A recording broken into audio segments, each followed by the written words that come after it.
ॐ समग्रपुष्पाञ्जलिम् ॐ यज्ञेन यज्ञमयजन्त देवास्तानि धर्माणि प्रथमान्यासन् ते हनाकम् महिमानः सजन्त यत्र पूर्वे साध्याः सन्ति देवाः ॐ राजाधिराजाय प्रसय्यसायिने नमो वयम् वै श्रवणाय कुर्महे समे कामान् कामकामाय मह्यम् कामेश्वरो वै श्रवणो ददातु कुबेराय वै श्रवणाय महाराजाय नमः ॐ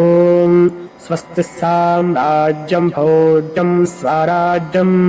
वैराज्यम् पारमेष्ठम् राज्यम् महाराज्यमाधिपत्यमयम् समन्तपर्यायी स्यात् सार्वभौमः सार्वायुष आन्तादापरार्थात् पृथिव्यै समुद्रपर्यन्ताय एकराडिति तदप्येषश्लोकोऽभिहितो मरुतः परिवेष्टारो मरुतस्यावसन् गृहे अरक्षितस्य कामप्रे पुष्पे देवाः सभासद इति ॐ एकदन्ताय विद्महे वक्रतुण्डाय धीमहि तन्नो दन्तिः प्रचोदयात् मन्त्रपुष्पाञ्जलिम् समर्पयामि।